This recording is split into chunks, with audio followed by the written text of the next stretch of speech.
Okay, good morning, ladies and gentlemen. Thank you for coming today. Welcome to Boarding School Partnerships. My name is Colin Morrison. Many of us have met during my 15 long years as chair of Royal National Children's Foundation, but my connection with boarding education actually began more or less exactly 60 years ago. I know I don't look old enough. When I was funded by Essex County Council to attend boarding school.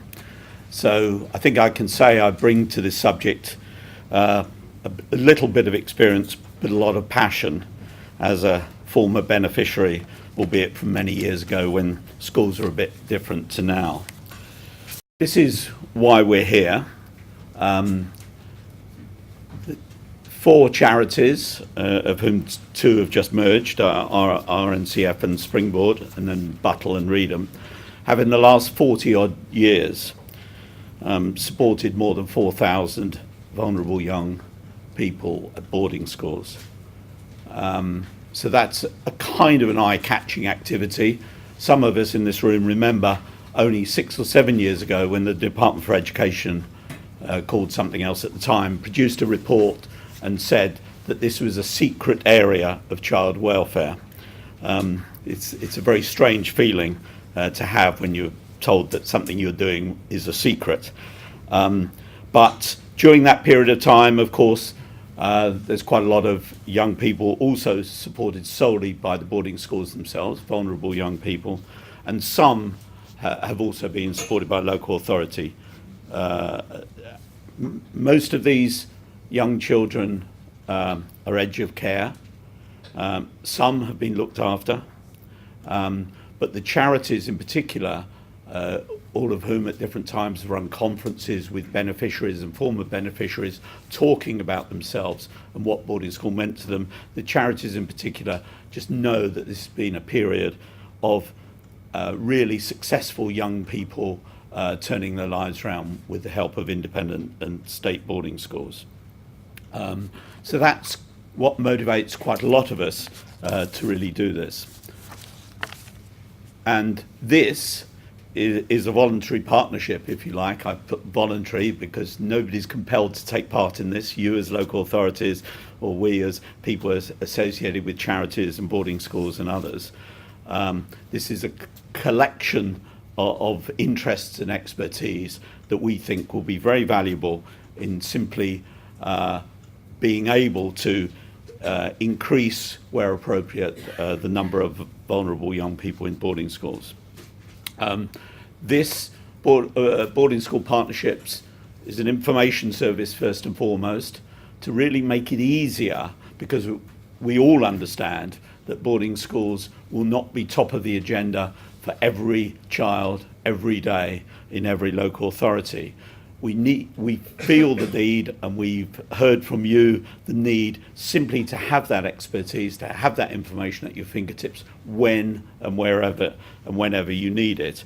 And that is our primary task. The second task is really to help local authorities form relationships between themselves and their teams and boarding schools and the charities. And by forming this network, the sort of tripartite network, we believe that there will be a maximum level of expertise and experience and resource to really help this cause go forward. And more than anything else, we're talking about individual one-by-one children here, and there will be problems, there will be examples of placements that are required, or children who need to be helped or supported, or particular problems before, during or after a boarding placement. And we, as a collection of interests here, are ready to try and help local authorities in particular solve those problems. So a quick run through of what the website does for you. Most of you won't yet have accessed it, but one of the primary things that the website will do for you is it will enable you to look up children and young people who have, if you like, parallel circumstances or parallel problems, or are simply similar in some way to a child whose case is sitting on your desk in front of you. So over a period of time, there will be more and more of these case studies, both from local authorities and from charities, and of course from the boarding schools themselves, so that really we can get into this whole issue of for whom might this be suitable, for whom might it certainly not be suitable, what it will do, and what are the circumstances in which boarding school placements are a sensible idea, simply by really getting to know a large volume of cases brought to you from different angles. Then one of the other things you can do with the website is simply search for boarding schools. I referred to relationships. We've all got to get to know each other a lot better. Local authorities have got to, in many cases, get to know for the first time the boarding schools in their areas, or in a relatively reasonable location of them, and also the charities that are, for the most part, are national. So you can search for schools. Particularly, we're highlighting here those schools that have children, in a sense, as a result of a collaboration between the charities I've talked about, because we think that that highlights a particular level of experience you'd like to know about. And then we have something on the site called Case Builder, where this is only about the first of 3 screens for this. And essentially the idea is that you'd put anonymized information of a particular case with all the circumstances, the current circumstances, and things you know about them and things you feel about them. And with this information, still anonymously, you'll be able to click on schools that have had cases that have some degree of comparison with that, and also charities, so that you can get further information, you can inquire about specific placements, or simply for their comments on the case and whether it is something that you should be considering.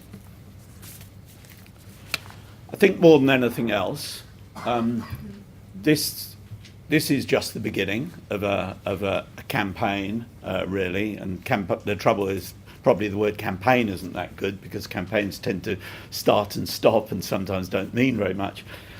A cheap political point somewhere there. But this is the start of working out what we can do to help all of us and all local authorities understand the resource that is there, what there is there. You won't find anybody, even those of us who are preaching the point, to say that this is a solution for every child or young person you ever came across. And we simply want to help you and your teams really get to understand what is there, and for you to then be able to make the judgment with the help of whatever relationships you're able to form within this boarding school partnerships, to be able to make a judgment with a bit more knowledge and a bit more resource and a bit more expertise than normally I think you might have. So that's where we start from. It's easier to say than do, and it's easier to build a website than get a single person for traffic, but we're starting here. Every quarter we'll send out a briefing which will include case studies and particularly experience of particular local authorities, so that we can share that easily and we can create this network. And really, we are here to provide as much help as you need. Even in the last few weeks when we've only talked about this, I've had 3 or 4 local authorities, people who are sitting here, with specific issues and specific questions, and just keep them coming one way and another. We're a voluntary organisation. Some of us are squeezing our hours in where we can, but we'll absolutely do whatever we can to really make this fly. So with that, I'll introduce our next speaker by thanking him for making boarding school partnerships possible and the start of this crusade possible. I'll introduce the Under Secretary of State for Schools, Lord Nash. Thank you.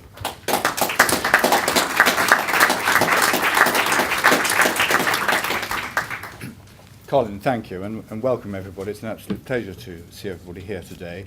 The first thing I would like to do is to pay a huge thank you to Colin.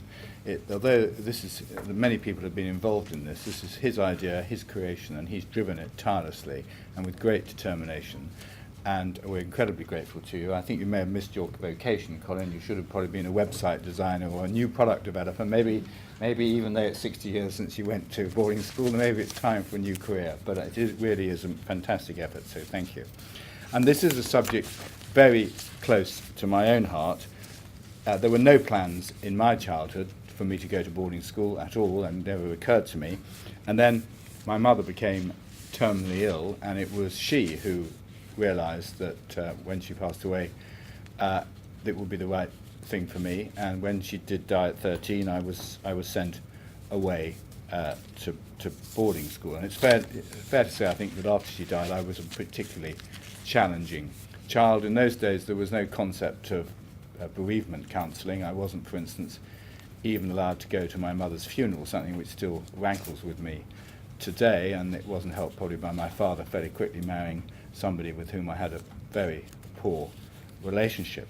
So I went to school as quite a troubled child, and I was originally quite shocked because I was the only person in the school who hadn't previously boarded, and I was a South London boy amongst a whole lot of what I thought were right toffs.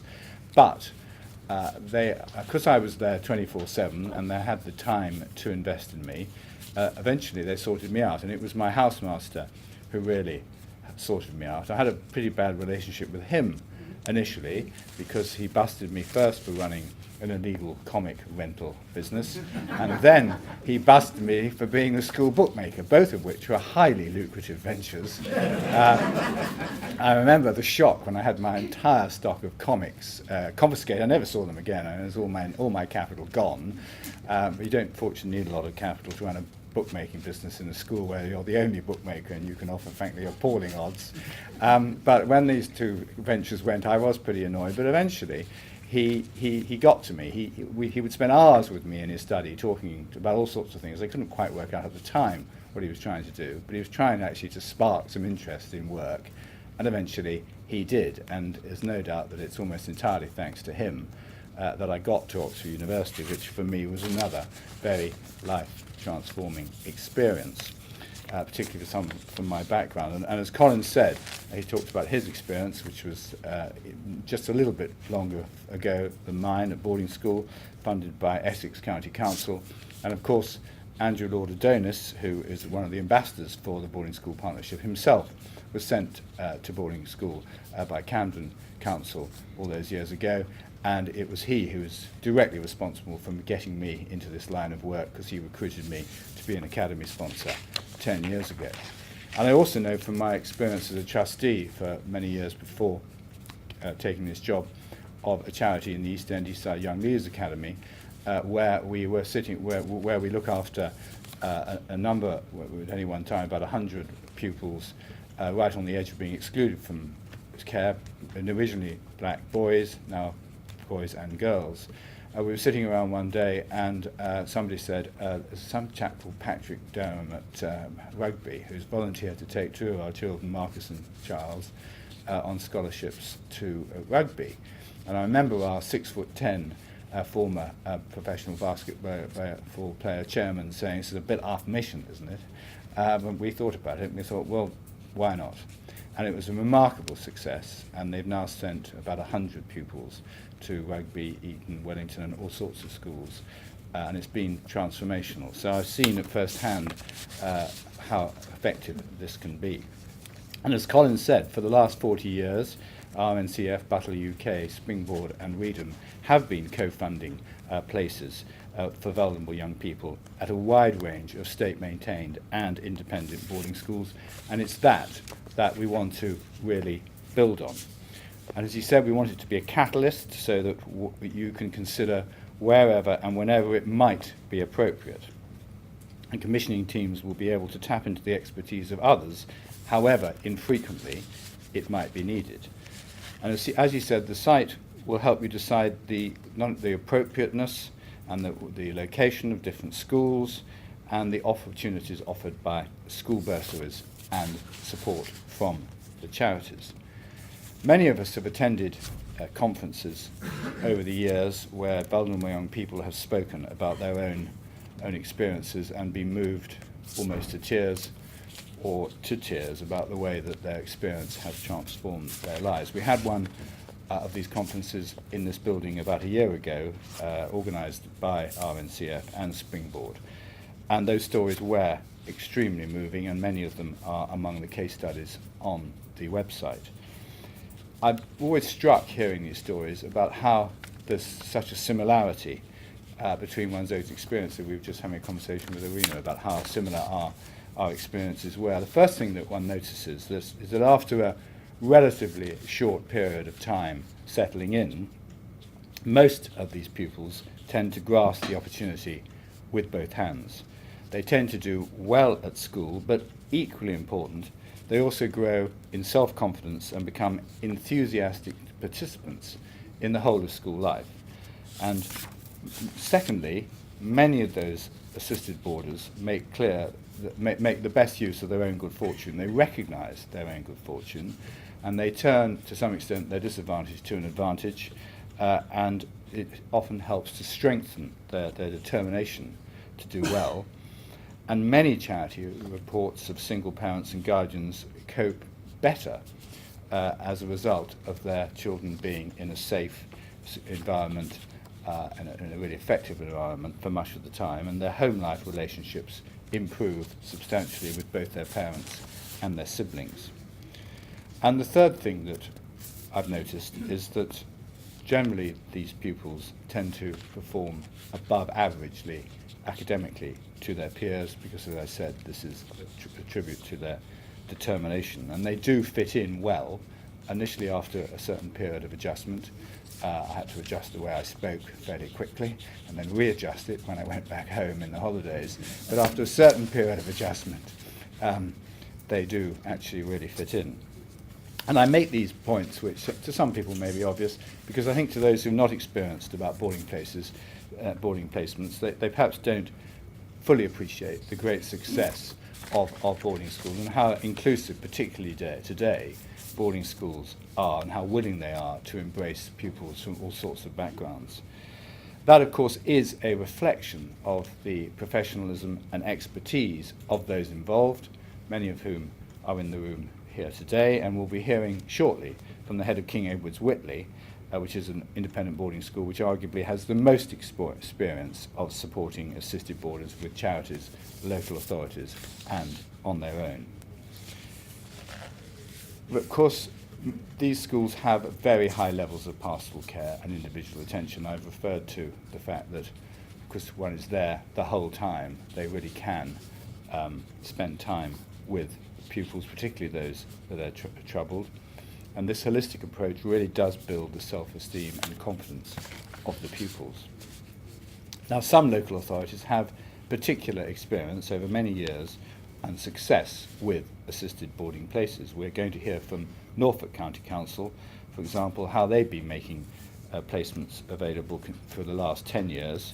And some of these children have been looked after children, and many have been those on the edge of care. So this represents a collective determination by schools, charities, and a whole group of people experienced in this area to see more of this happen and to break some myths and frankly, in some cases, some prejudices against it. It's been a result of a 2-year process of discussion and exploration, very ably, as I say, led and driven by Colin. We have an advisory board of professionals from across schools, local authorities, charities, and here at the department.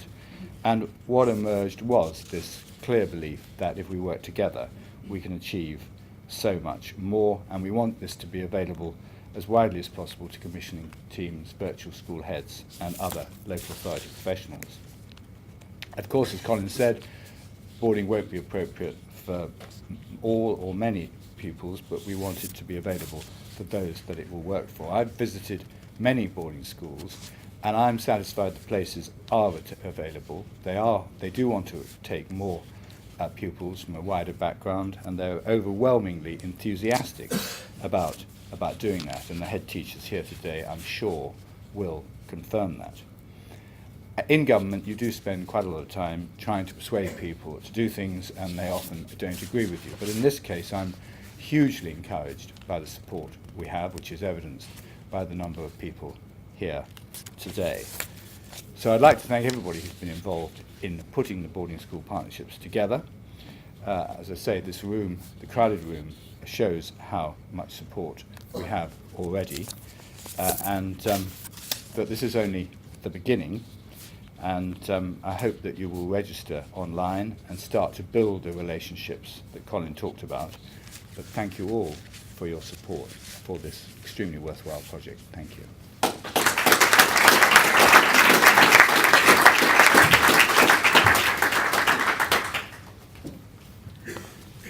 Good morning, everybody. My name's John Atwater. I'm the headmaster at King Edward School, Whitley. The first thing I'd want to say is that partnership with local authorities to look after vulnerable children is not a new idea. My own school, King Edward's, which was founded in 1553 as the City of London's children's home to look after the vagrant poor, keep them out of trouble and teach them the trade, which I guess is what we've been doing ever since. That remained a sole role through our move out to Surrey in 1867, and as we became a normal boarding school through the 20th century. Even into the mid-1970s, I'm sorry, I'm a history teacher, you'll have to forgive me. Into the mid-1970s, almost all of our 400 pupils were supported by local authorities in conjunction with our own foundation. And what's clear is that that need hasn't gone away, but somehow the option of boarding as a mainstream intervention has over the intervening period, despite projects such as the Assisted Places Scheme, Pathfinder Scheme, and the RNCF's Assisted Boarding Network in the last couple of decades.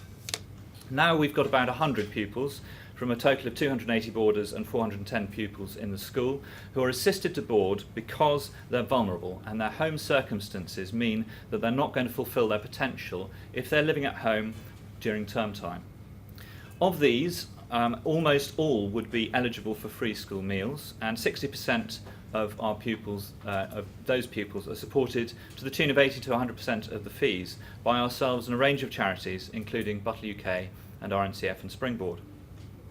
The extent of our formal involvement with local education, with local authorities, has fallen during the last decade, as funding and knowledge of the option has retrenched. Now we've only got one looked after child in the school. We've got 8 or so who are now or have been designated children in need or at risk over the last 5 years. But that doesn't count several more who, I believe, would have required intervention at level 3 or 4 as in need or acute need had they not been in boarding. Next one, please. The track record by any measure shows that this works.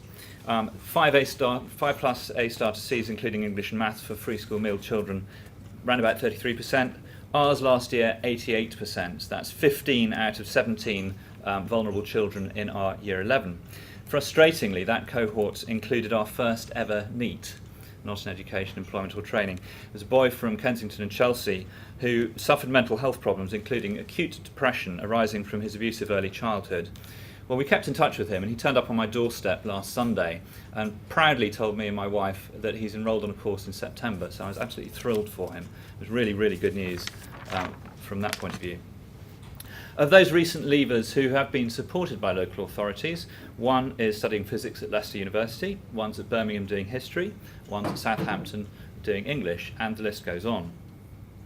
Truancy and school refusal, if that's a formal measure you'd like, well, that's almost nil, because at boarding school, it's not really an option, because if everybody around you is getting up and you only have to go downstairs to go to school, then you're there already.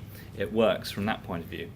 But formal measures are not, I would say, that's not what I see day to day. What I see day to day is children's growth in confidence, their trust of adults and of systems and routine, their autonomy, their sense of community, and all of those things which I think are actually much more important in establishing what I would call normal relationships and allowing them to fulfill their potential. I myself benefited from a boarding bursary, and I know from personal experience the transformative power of what this can do.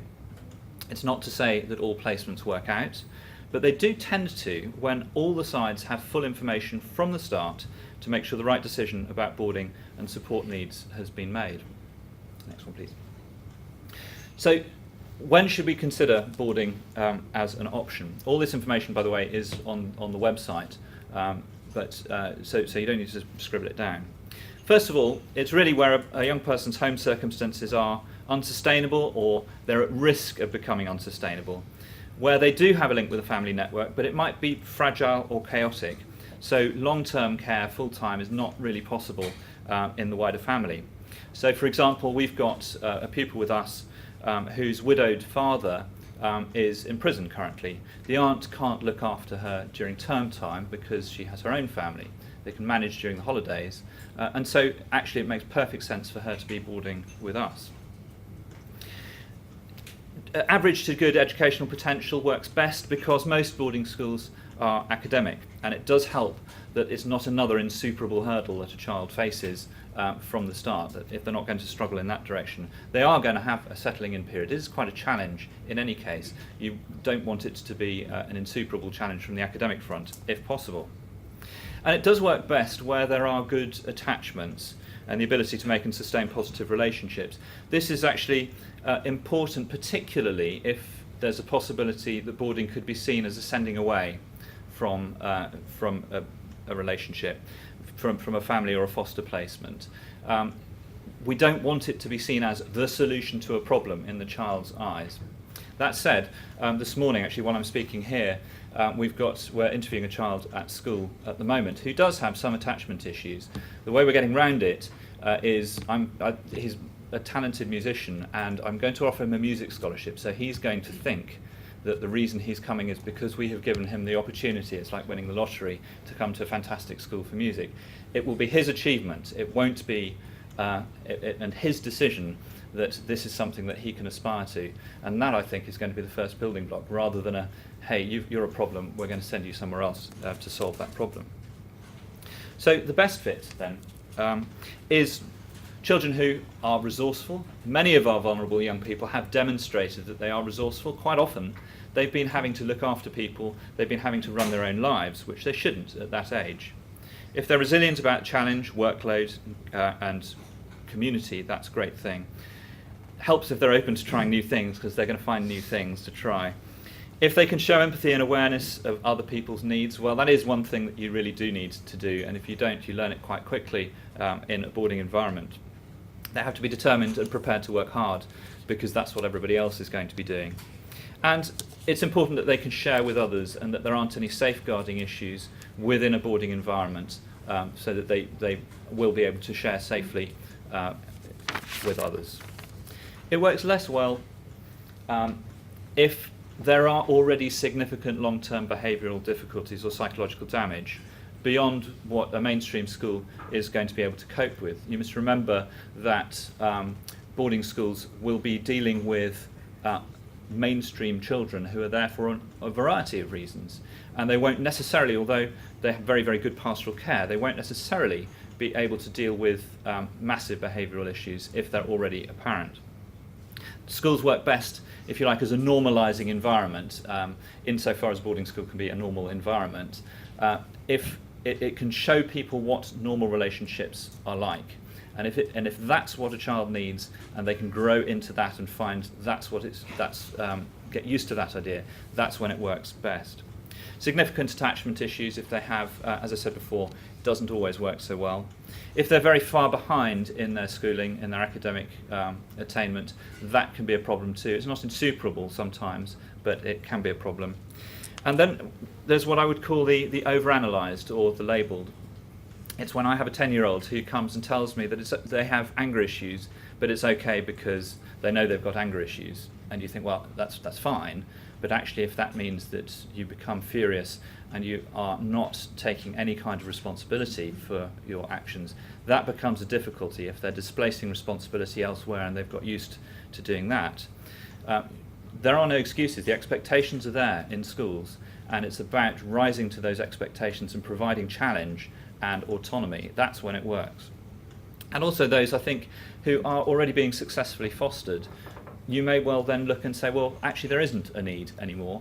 It's a successful placement. You don't really necessarily want to disrupt that. So nuts and bolts, next one please. Finance. Well, it's an expensive business. You, as local authorities, will have access to children's social care budgets and dedicated schools grants as well, which can be used. But don't forget that schools provide bursaries for this purpose. Many schools provide bursaries for this purpose. You can check on their criteria. Again, that is all going to be, it's on the website, the sort of people that schools look after. My own criteria is very straightforward. It's the level of boarding need, and that is the criteria by which my own foundation will pitch in and do whatever we can to help. For us, it's not about scholarships, it's not about the brightest and the best, it's about need. And you'll find that that's the case with many foundation schools in particular. And also, of course, there are the grants provided by the educational charities, which might be available for individual cases, depending on the criteria. And again, the partnership information is there on the website. So finally, here's what we would ask you to do. First of all, register your team online with Boarding School Partnerships. Secondly, if you can nominate a designated lead for Boarding School Partnerships and do the thinking about your own criteria for considering boarding placements. Thirdly, relate. Get in touch with those charities, get in touch with local boarding schools, do the distance search, find out who's around you, who's in your area, who's just out of your area, and get in touch with them. Boarding schools tend to market themselves, so it's not hard to find their phone number, even if it's not there on the website. Then brief. You can brief your teams and use workshops to consider the case studies, match the potential cases, and begin to see how this might work. And then visit. For heaven's sake, please do come and see us. Visit boarding schools, see firsthand how they work for individuals. Talk to pupils. It's really important that you do when you come. See what they have to offer. Then please share what you've learnt with your neighbours, your neighbouring authorities, and share those findings and see whether it is recognised as a good thing between you. And finally, exploit. Exploit us, please do. It's what schools like mine are here for. It's what my school has always been here for. Thank you.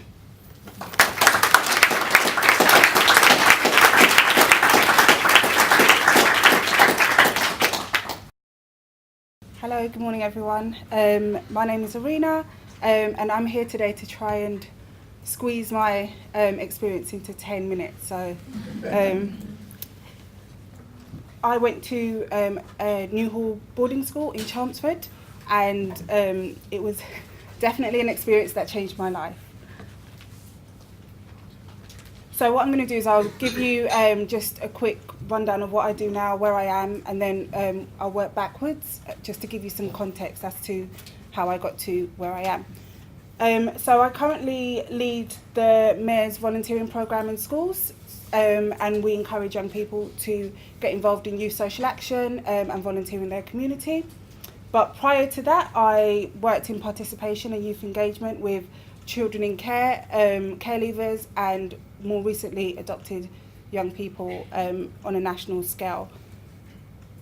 The reason I'm here today actually is because a couple of years ago I decided to do a master's in migration and diaspora studies, and the reason was because I wanted to look at identity construction and also identity construction with children in care. I was in care from the age of about 5, and I went from placement to placement to placement before I went to boarding school. And when I started doing my research, I thought actually boarding school was a really, really big deal for me. And I didn't think that before, but when I started unpicking my identity, boarding school was a huge part of that. So I was asked to speak about my dissertation called No Place Like Home at Oxford University, and I met Gareth, and Gareth introduced me to Colin, and here I am today. So a bit about my background. I migrated to the UK when I was about 3. I came here from Uganda, and by the time I was 4.5, I was in care, under a full care order, and the reason was because of neglect and abuse and many other things that happened in that family home.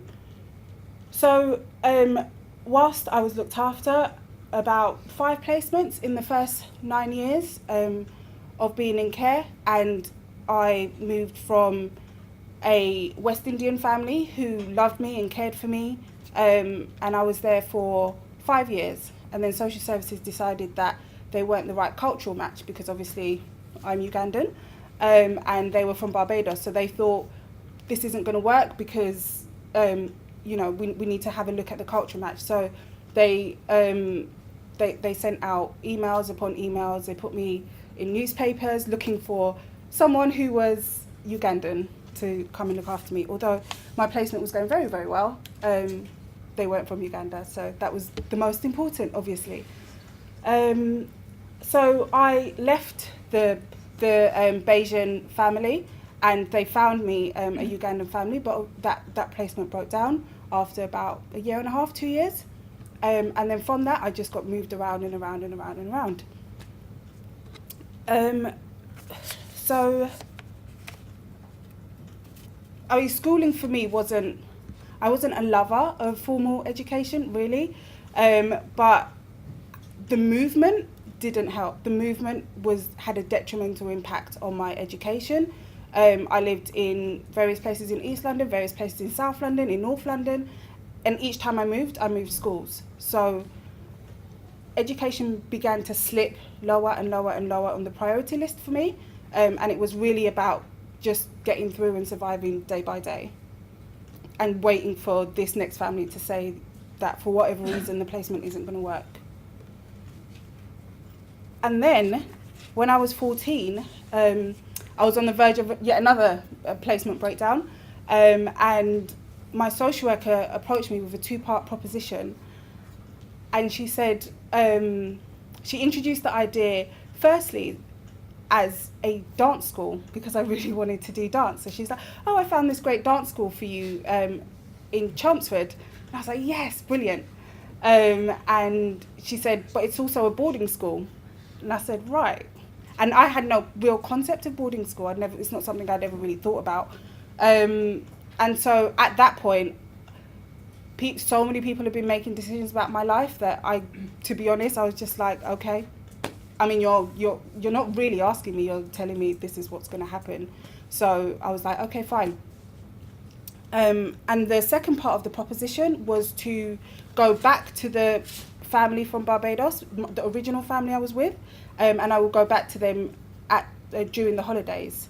So it kind of came full circle, but I said, okay, fine, as long as I don't have to go to church, fine, put me down. Little did I know that the school was a Catholic boarding school run by nuns. So, yeah, next slide. So my first visit to Newhall, it was really, really scary actually, really intimidating, and I had never seen anything like it in my life. I spent the majority of time either in Leytonstone or Peckham, and scenery like this for me was only on TV. So the first visit was quite memorable. So the school has maybe a mile long drive, and along each side are just trees. I mean, never been so intimidated by trees. There's just so many trees. And as you drive down, the building just gets bigger and bigger and bigger and bigger. And as the building got bigger and bigger, I shrunk even more into my seat. And I thought, oh my goodness, where are all the shops? There are no shops around here. What if I need to go to the shop and get sweets? And I was really, really intimidated. And this is just something from my dissertation. The grounds of the school were like nothing I had ever seen before. Acres of land and greenery. I did not quite understand it in this way at the time, but this was to be the backdrop of my life for the rest of my childhood, and essentially what I would come to call home. This particular, I refer to this as a placement because to me it was another placement, and I didn't quite realise it at the time, but this place became home for me. This place became security for me. Like, this was where I felt most at peace.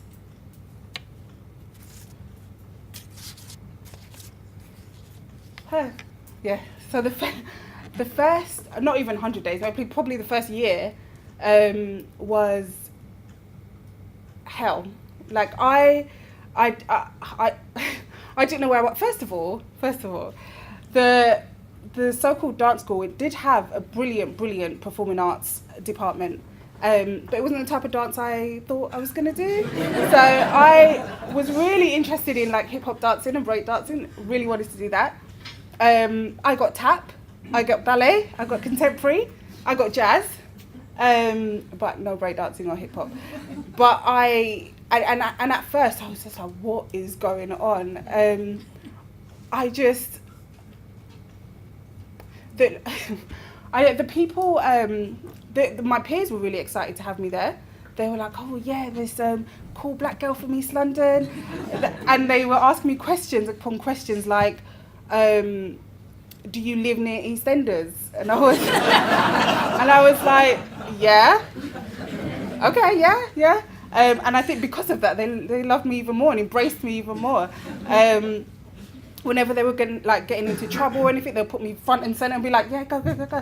But I still felt uncomfortable. I still felt insecure. I still felt like everything that I had been through, my own story, was not. This wasn't a place for that type of story. So I did feel quite isolated within myself because I didn't feel like any of these people had any idea what I had been through. And I didn't feel like it was a safe space to really share that. However, my teachers didn't love me as much as my peers did. I was really disruptive. I was really behind because prior to going to that specific school, I wasn't at school for about 9 months. I wasn't going to school, and I threw a chair at the geography teacher. I was not settled at all, and I just couldn't find my place. And I did feel really alone. But I did have that security knowing that when on holidays I could go back to my foster carers, and that gave me a sense of security as well. I think in terms of sleeping in a new environment, that was okay for me because I've had to do that so many times. But having people constantly around, I'd never had before, like people constantly in your face. There was also this rigid routine that I wasn't used to. You wake up at a certain time, you go to breakfast at a certain time, lights out at a certain time, lights on at a certain time. It was just a bit much for me. But I grew to love the routine. What changed? Well, there was a girl there who was actually looked after by the same local authority as me. And she was essentially the reason why I got to that place, because her social worker spoke to my social worker and sort of referred me on. And she lasted about 9 months, 10 months, and then she got expelled. And I thought, whoa, okay, this is real, okay. So I had to make a decision within myself to either commit to this school and essentially commit to my life, or I could just continue being disruptive, continue the cycle, and then what was the alternative? I didn't really know. So I think it gave me an opportunity to take responsibility. It gave me an opportunity to take ownership, and I knew that the ball was now in my court. I knew that I needed to do A, B, and C every day to get to a certain position, and that's what I did. I followed the routine, day in, day out, for 4 years, and by the time I left in upper sixth at 18, I loved the routine, and it was something that I looked forward to. So doing my MA, I really looked at movement and how movement is synonymous with children in care. And I think the unshakable need for structure and routine, that's my opinion. I think that children in care need routine and they need structure and they need to know where they're going every day. They need to know what's happening. But a lot of the time for me, my life could be sort of changed upside down at any given day, because I felt like it was in the hands of the foster carers and the social workers. Because if for whatever reason a foster carer's life changes or their circumstances change, I could be out of the door within a matter of days. So I think the structure and routine that boarding school gave me was really, really essential for me. And then I used this secure base model because I think that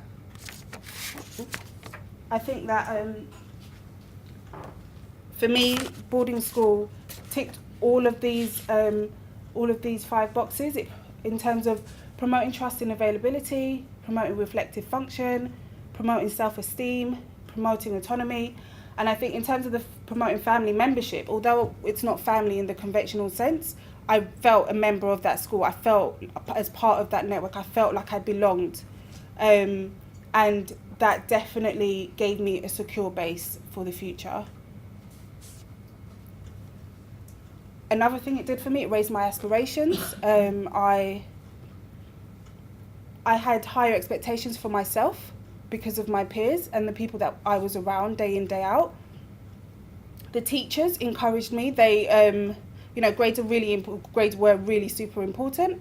And at the time, I didn't get it. But now, because of that push and because of that encouragement, it got me to where I am today. Also, it taught me about not giving up. I mean, I done my maths GCSE like 3 times because the school was like, you are passing this GCSE. Like, this is not going in our books. Like, you've got to pass. Keep going. Also, give things a go. Like, even if you're not the best, just give it a go. And that's the culture and attitude that I got from being at boarding school.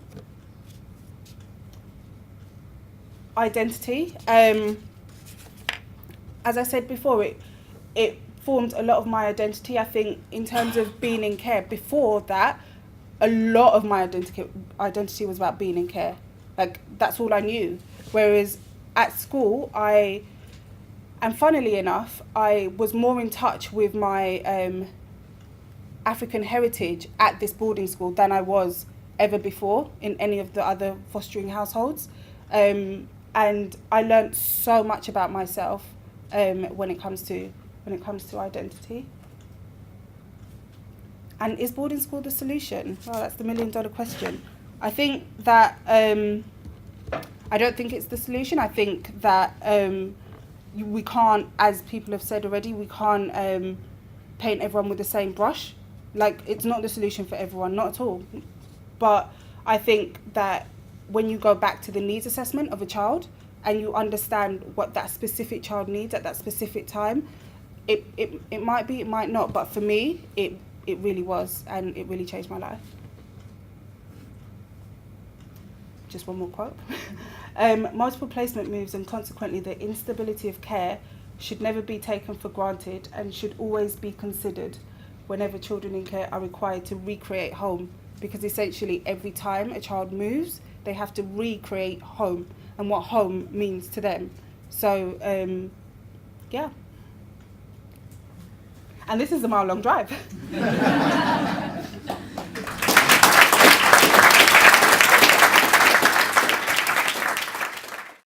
Don't know what to say to that. That was wonderful, and I don't think I'm going to be able to follow that. So I'm going to talk really from a local authority point of view. My name's Judy Garrett, as you can see. My day job, they call me Service Development Manager. I tend to, every child who's referred to panel comes by my desk. So and when we talk about panel, we're talking about resources panel, children that come into care. My team administers all of those requests. So from my point of view, my day job goes from talking to senior managers about funding arrangements, but also looking at children that are coming in through the door, if you want to call it anything else. I just thought I'd start by giving you a bit of a national context. I'm not going to talk too much about this, but Actually, you know, there's a large number of children in care across the country, 71,000 at last count, and over the years, with funding reduction, early help has reduced in most authority areas. So the demand, and I'm sure local authorities here will know, the demand upon us is bigger than ever, and yet our resources are probably smaller than ever.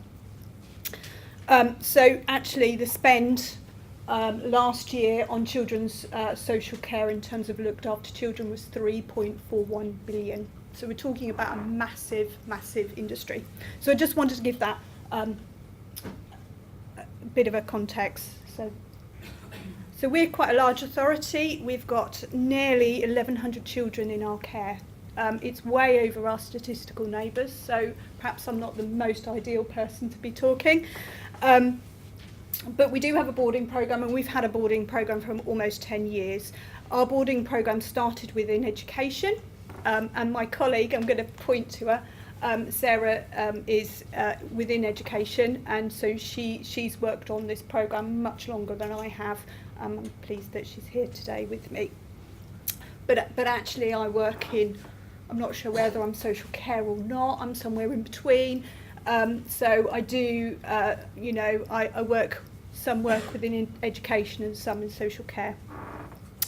In terms of our boarding programme, we have a budget. So our senior managers have given us a budget. It's £400,000 a year, of which 100,000 of it is from DSG and the rest is from children's social care.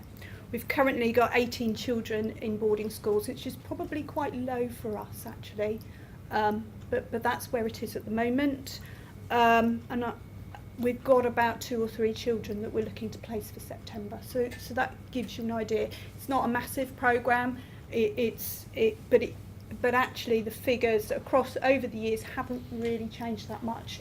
Now Colin, when he asked me to speak today, set me a little bit of a challenge. How many children in the last 10 years have we placed? And I think it's 99. You said about 60, I think it's actually 99. It took me a little bit of work, but I managed to get that.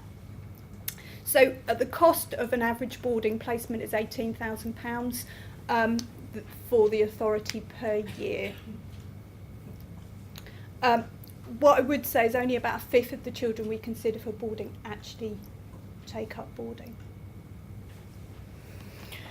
Last financial year, only two of the 18 placements broke down. One of those children was taken into the care, and as part of that didn't attend boarding school.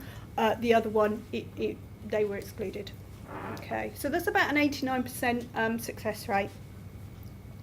The minimum avoided costs of those placements for last year, and when I say minimum, I've used the smallest figure I could in terms of fostering and what would have happened for a period of time, was around 628,000. So there is savings to be made. From a local authority, I'm just thinking about your business case. That's where you need to think. What I would say though, this is a commitment, and you're talking a minimum commitment of at least 3 years. So you need to think about that, and it depends on the children, depends what age, and it depends when you place them. Yeah. So I was asked actually to do a bit of a checklist, which I really struggled with because I feel it's a bit like norm to me. So you know, please ask me questions in case I've forgotten anything. Number one, you need senior management buy-in, and you need to get a budget. So what I would be saying is think about your business case if you've not already got boarding. But I would also think about starting it small. It's one child at a time. Don't think about, this isn't going to solve all your problems around placements. Don't think it will. It's just one thing of many things that you need to think about. You need to think about your governance arrangements, where your reporting is, what your procurement elements are. All those things need to be considered. Okay, we have a project structure. The boarding school sits beside independent schools in terms of SEN funding, but also social care. We have one contract that covers them all. We have one process in terms of that governance structure. The only thing that goes out of that process, in all fairness, is state-funded boarding. So if you've got any state-funded boarding, I'm going to put a little plug in your area, go and talk to them first. And I'm sorry about that for independents, but in reality, you know, we're talking about what works for children, and actually, and the funding element, you're going to save a lot of money if you've got state boarding around in your locality. I think it's really important that you know your schools, and you need to actually go there, you need to feel it, because what it looks like on paper and what it really is somewhere different. You know, I don't come from a boarding school background, you can probably tell. So for me, it was very different when I came into this. My day-to-day is around social care. I'm talking to children, I'm talking to social workers, I'm talking to social work managers. So for me, it is a big leap. Communications, this is the most important thing, if I'm honest. You need to think about your communications to social workers. I'm lucky enough, I talk to social work managers, social workers on a very, on a very regular basis. So I'm talking about this all the time. I don't know what your turnover of social workers are. Ours is huge.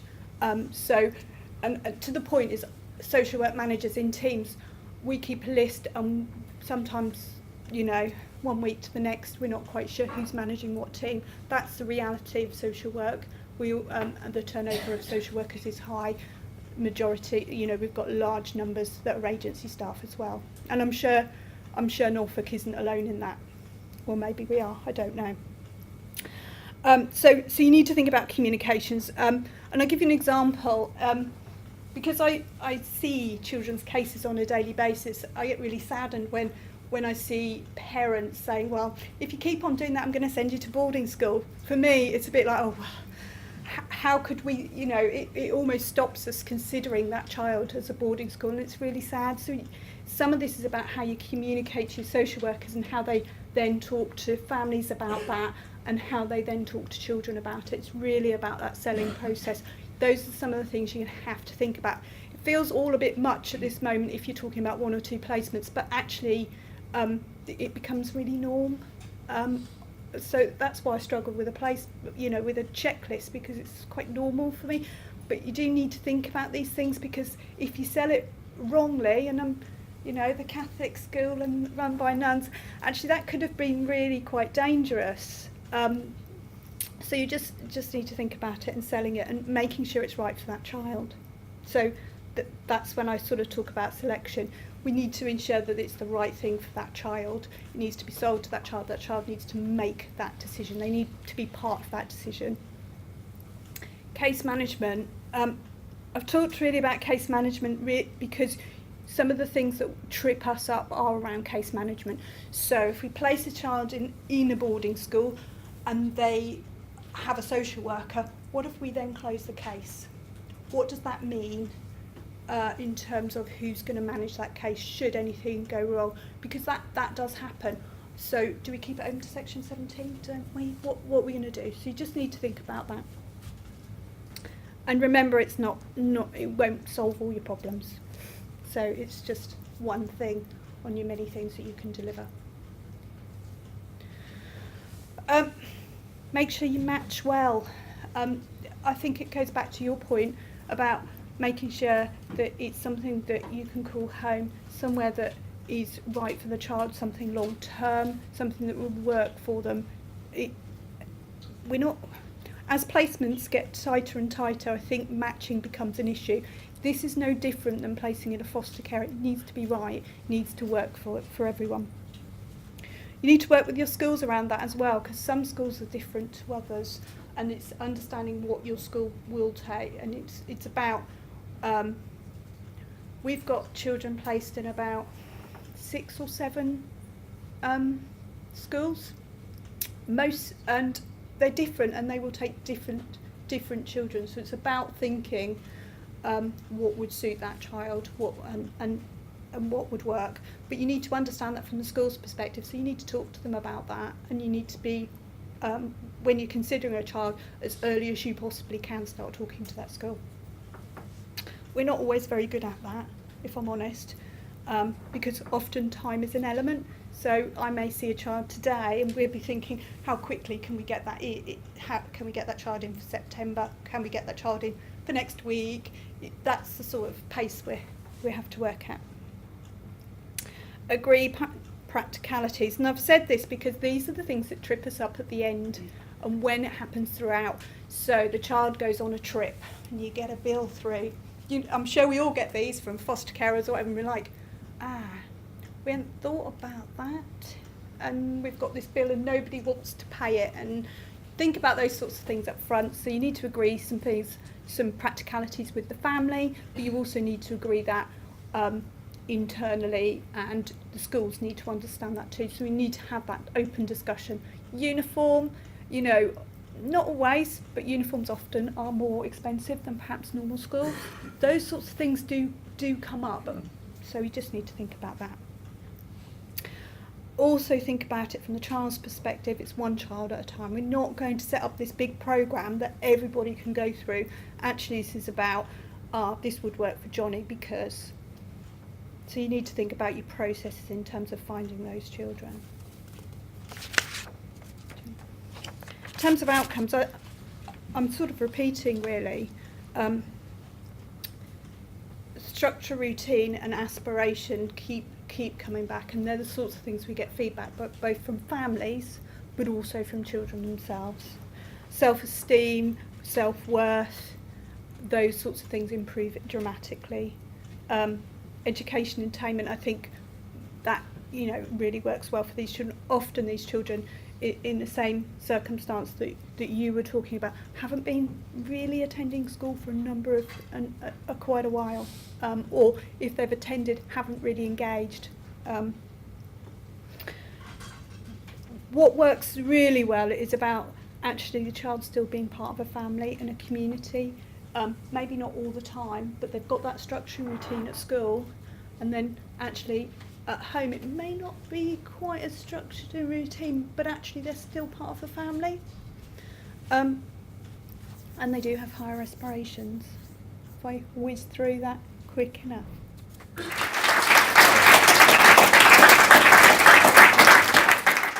My name's Ian Davenport. I think some of you have already come across me before. I stand here the very proud new owner of the title of CEO of RNCF Springboard. We merged last Friday. I think all of you will know either one or other of those organisations. And I stand here principally to talk about the role of charities in this fantastic area.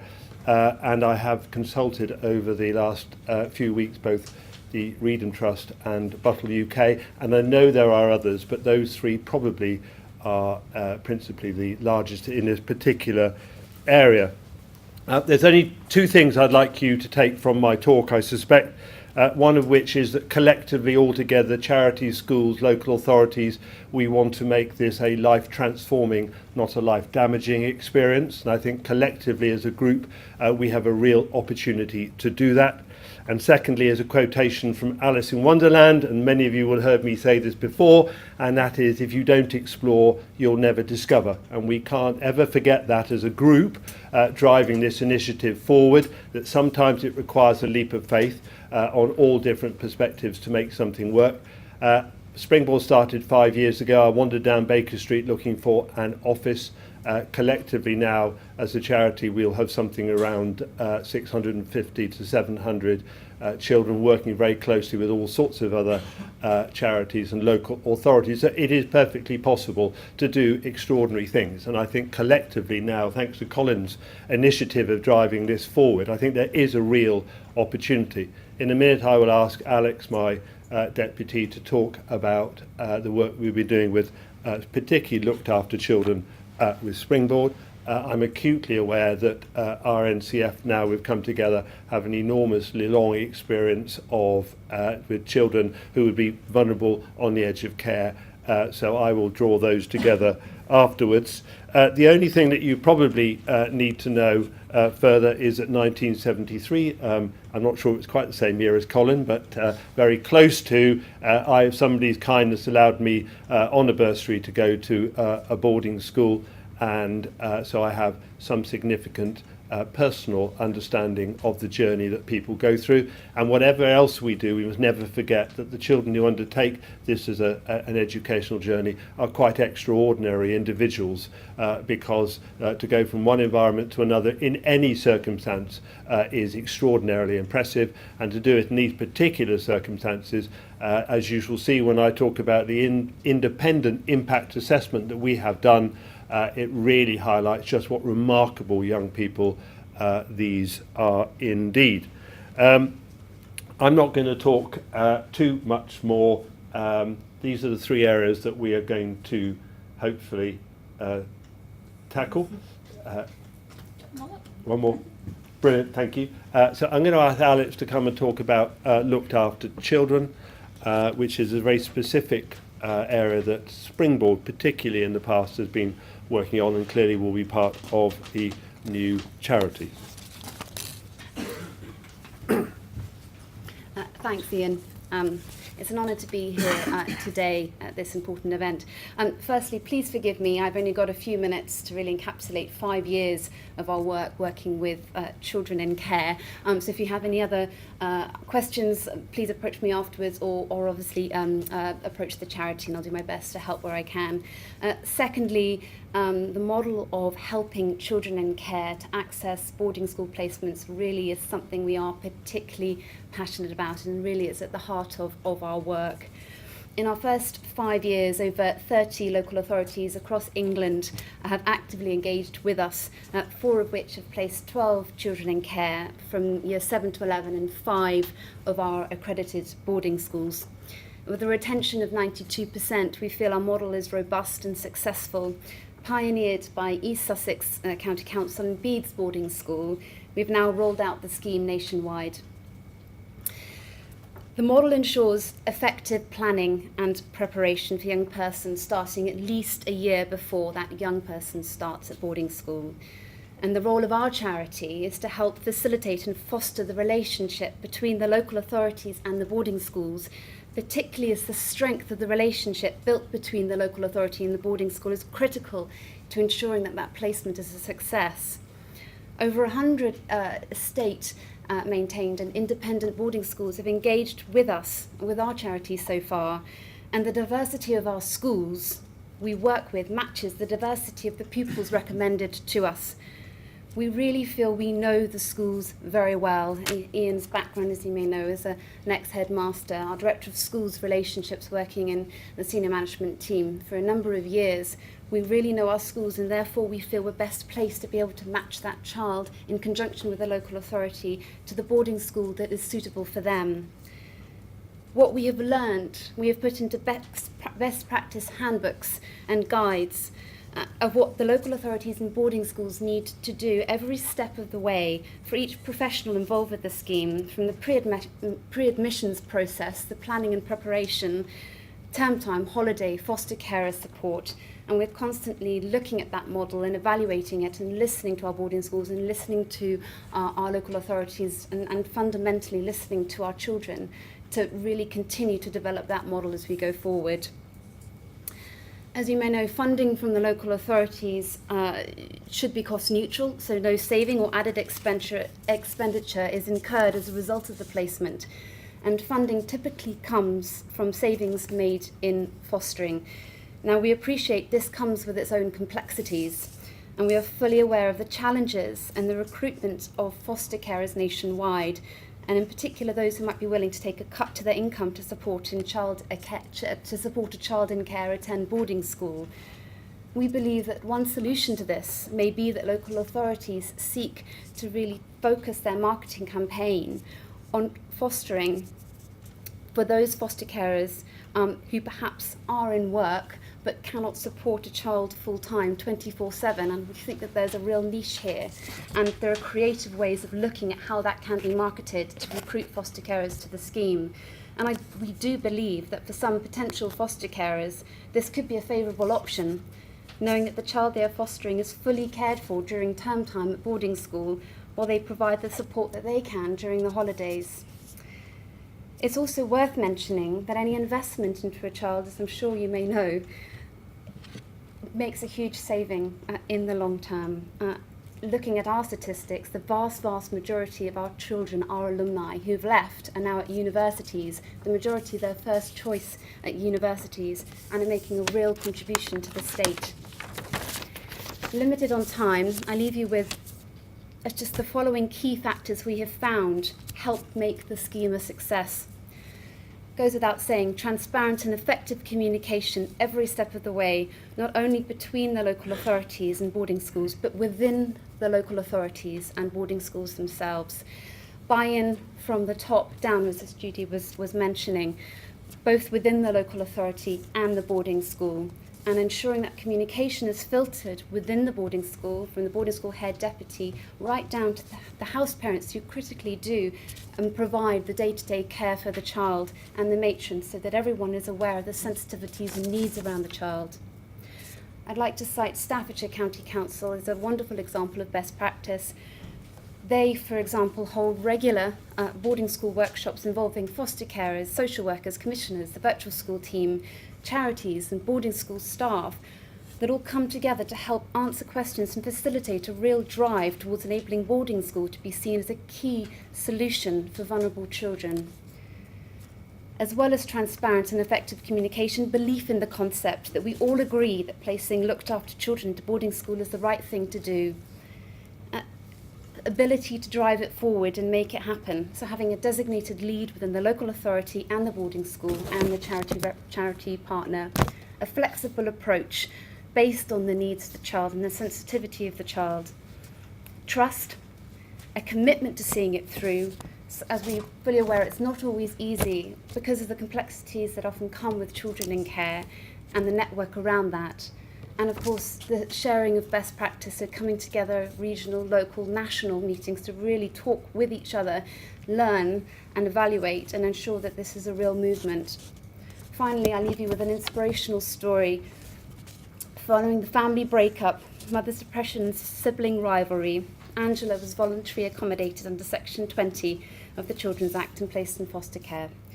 Angela was offered a Springboard bursary for sixth form. She achieved 2 A's and a B at A-level and is now reading geography and anthropology at her first choice university. She averaged a 2-1 after her first year. Thank you.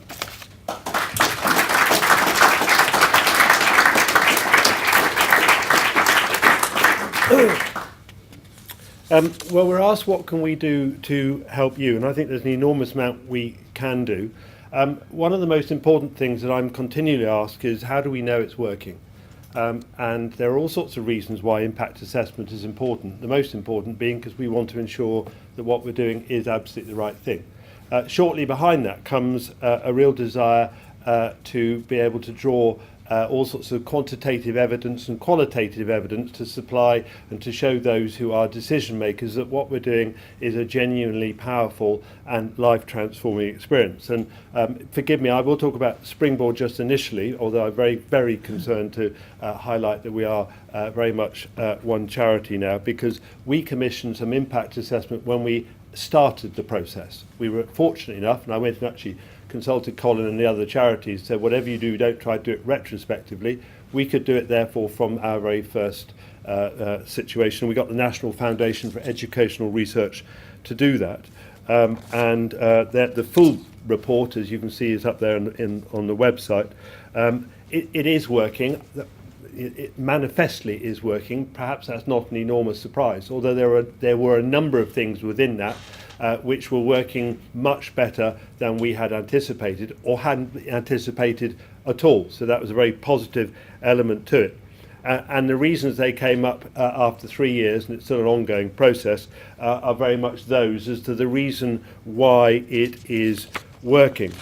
But actually I want to just drill down a little bit further, because I think it is important for you to gain a real sense of assurance that this really is a very good thing for the right child. I'm a former boarding school headmaster, and it was a school which was founded exclusively on bursary foundation places. So I do speak with some authority about boarding schools, right for some, as we've already heard, clearly not right for all.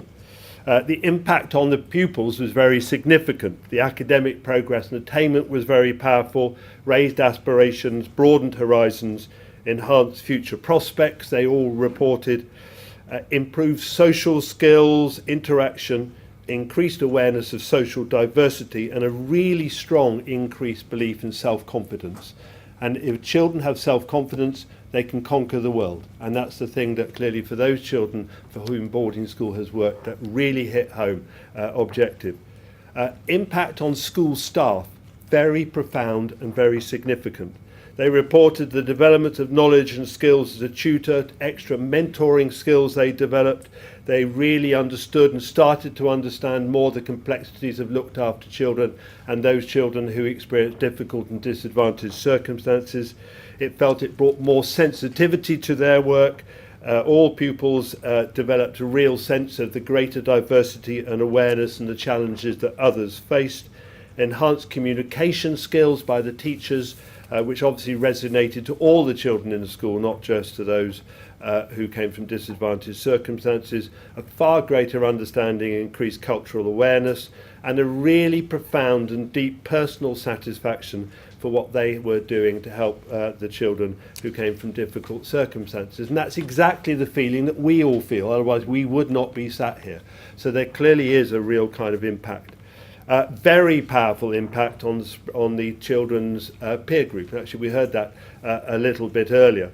The staff frequently reported, as did the peers of the children in the impact assessment, that they were very, very positive role models. And actually, why would they not be? Because they've come from difficult circumstances, and the transition that they have made has shown resilience and determination as a quality beyond probably those that many of the children who know what boarding school is, have been to boarding school, and will come from a shared understanding of boarding school would ever show. And it's a very, very profound impact indeed. A very profound impact on families, on carers, and indeed through local authorities, virtual heads that we work with. So it really is a very profound, and this is not us saying this is an independent impact assessment. We work with over 100 schools. In fact, now we'll work with 150 schools. So we're able to spread this research over a large number of individuals. So if you do need compelling evidence through the charities, what we can do for you, this is a very powerful tool indeed. One is it affirms that what is going on is working, and some. And secondly, it does also show that we have the professionalism as charities to measure this impact on your behalf, to therefore take forward to those who are policymakers within your local authorities. Very quickly, the conclusion they reached: a range of impacts have been realised for pupils, including improved academic progress, attainment, aspiration, broadened horizons, enhanced future prospects. What else can we offer? That's just a conclusion. They're all wonderfully happy. Well, I beg your pardon. We have a 94 to 96% retention rate, which I think is exceptional. But we're not about big numbers. We are concerned about the 6% and or 8% who it isn't right for. One of the very powerful things that the charities are doing is obviously ensuring that the transition away from schools, whatever that might be, midterm or at the end of their natural conclusion, is as smooth as we can make it. I do not think, if we are charities, that we should simply stop our responsibility when the child, for whatever reason, finishes at the school which they happen to be at. And obviously, if they are midterm leavers, I think we have a real responsibility as charities to look at the whole child and work carefully and closely to ensure that transition to whatever might happen. And sometimes it is quite a traumatic transition, and that's where we would hope to work very closely with local authorities, because whilst 94 or 96% is a wonderful affirmation, that's not what we're exclusively about. We're exclusive about the whole child, the 100%, because every child has made a leap of faith to go to a boarding school. So I would emphasise that. There's a long list of things that we could do. I'm not going to be one of those people who gives you the PowerPoint, puts the PowerPoint up and then reads you the PowerPoint. There are one or two really important things that I think are up there. First and foremost, we have a very, very extensive knowledge of boarding schools. The charities sat before us have a really extensive knowledge of the process, a really extensive knowledge of what works well, really extensive knowledge of working closely with a lot of you. We also have a very, very strong understanding and work very carefully and very closely with the boarding schools. And quite often bringing those two together isn't always very, or doesn't appear to be very easy. It actually is very easy. My experience is 150 schools, and if not more, are desperate to get involved and really involve themselves and engage with you, and also being extraordinarily amenable to understanding what works for you, what doesn't work for you. They're too often, and speaking as somebody who's spent most of my life in a boarding school, they can be seen to be a very ivory-towered, separate environment away from reality. And that is simply not the case. So we can be very, very keen and very proactive in driving those relationships forward. We've got the added ability as charity, working with so many local authorities and also schools, that we can start to do something very meaningful by way of providing a network. Network, for instance, today is a very good example, a network of bringing the children together, which actually Springboard has hitherto done, and the new charity will do so every year, to really foster some sense of engagement and some sense of developmental understanding. So children who are going to come into the process can talk to those who are already in the process, who can already talk to the alumni, and the alumni are often, as we actually saw earlier, truly inspirational about what you can do with your lives. Because as we know, it's not the case that children don't have aspiration. I've not met very many children who don't have aspiration. They just simply don't quite know how to realise their aspiration, because they've been in an environment hitherto where there's nothing being clearly directed for them. Either they know nobody involved in the process, or they have, dare I say it, not least thanks to the organisations like the Sunday Times, etc., very perceived and different views about the environment. So we can do all of that together, we can bring you together, we can provide a network, we have an enormous amount of shared understanding. Buttle UK have been doing this for a very long period in time, RNCF have been doing it for a very long period through Chris, who you will know. We're sort of relatively late into this system, we've drawn an awful lot from their understanding and their strengths. Your checklist, which I notice you've all been given a checklist by everybody. Some of those are obviously relatively similar, some of those clearly are not too similar. From our perspective, I suppose the most easy and the most direct way of saying the checklist, one is go to the fantastic website that is going to be developing, because I notice that's also got a checklist. You've got in your pack a checklist, so there's no way you're not going to avoid looking at the checklist. And then just phone one of the relevant charities. We're all going to work very closely together. We each have our own websites, and the first port of call with all of this is very much a personal engagement. And I think that's what you'll really find when you drive and develop a relationship with boarding schools, very close and very detailed personal relationships. You've been given an enormous amount of information this morning. Thank you very much indeed for listening, and we'll have questions at the end. I don't know whether this constitutes saving the best till last, probably not. I'm conscious of the fact that we are very close to deadline, so you're relieved now I've got one slide. A little bit of background, I think I'm the ex-boarder here who wasn't there on a bursary, but where I can relate to Lord Nash's experience. I too was very challenging when I was sent away, and it was indeed sent away to boarding school at the age of 13. I think my father would have willingly paid for me to go into foster care if that arrangement was legal. I don't think it was at the time. Two other things, I was the son of Northern Grammar School parents, so I arrived at my boarding school with a very pronounced Yorkshire accent, and I remember being challenged on that and vowed very strongly that I wouldn't lose my pronunciation of Bath. And obviously when I left I was saying Bath.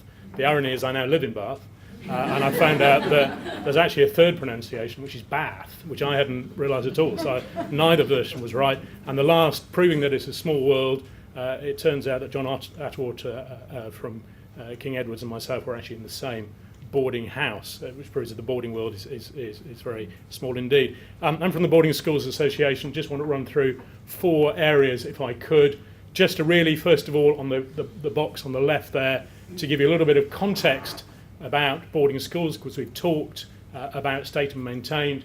Just so you're aware, there are about 480 boarding schools in the UK. I appreciate you're from local authorities in England. but it's just worth mentioning that. I think just in the southeast alone, if we look at Surrey, I think Surrey statistically has the most boarding schools per square foot anywhere on the planet. So if you didn't want to do search on schools in Scotland or Wales, you could just probably find an answer to your needs just in Surrey alone. I'm not paid by Surrey County Council, I should say that. We've got 75,000 boarders in the UK, approximately 70,000 in the independent sector, approximately 5,000 in the state boarding sector. The state boarding sector last year grew a little bit, and the independent sector fell a little bit. But broadly, that number now, around about 75,000, has been stable for around about a decade. Boarding in terms of age range, there are boarders as young as 7 in the UK, and there are boarders as old as 19. Generally, the numbers of boarders increases as children get older. There has been a sharp drop-off in younger age boarding in the UK, but correspondingly there has been a sharp increase in sixth form boarding in the UK, particularly parents realising the preparation for university as being very, very useful for their children.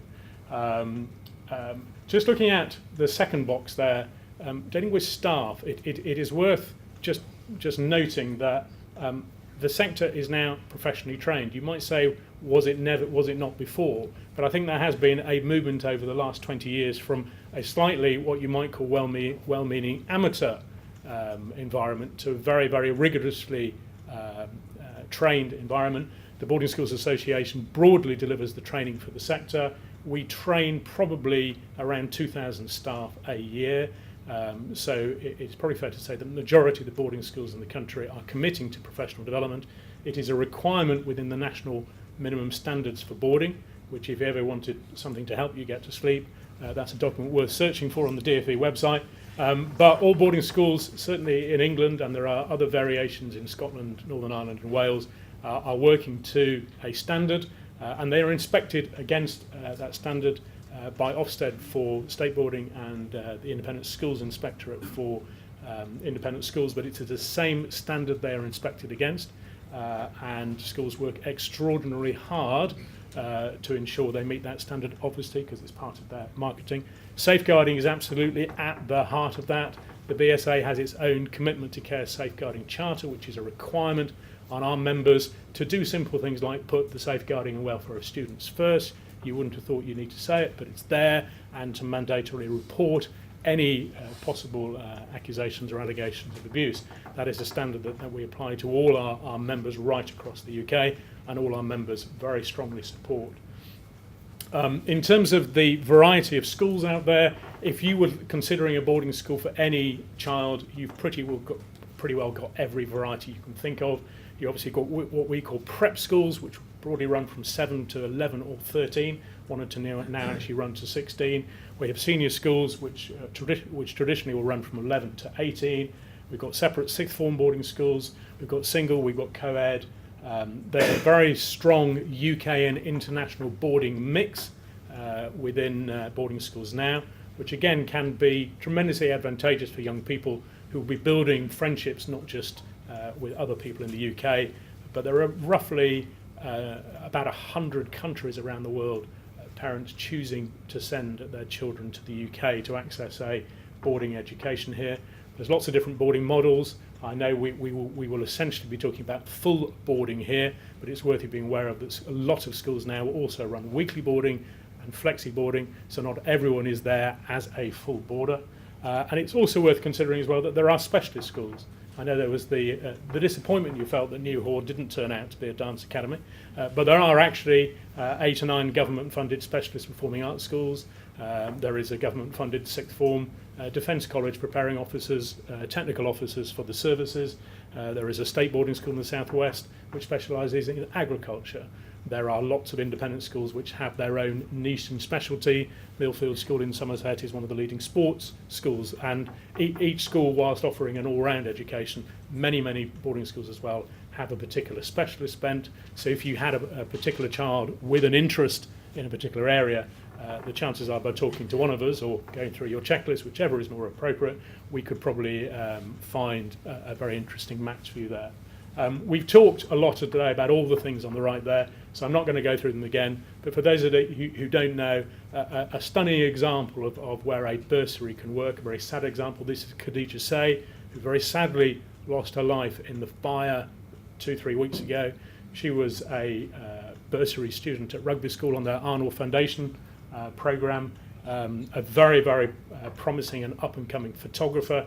She was, at the moment, there's an exhibition of her work in Venice and at the Tate, but an example of someone who absolutely benefited from a bursary, absolutely flourished in sixth form through her bursary place. And I just thought it was appropriate to put up that picture here today. So that's me done. Hopefully we've got you back on schedule. Thank you very much.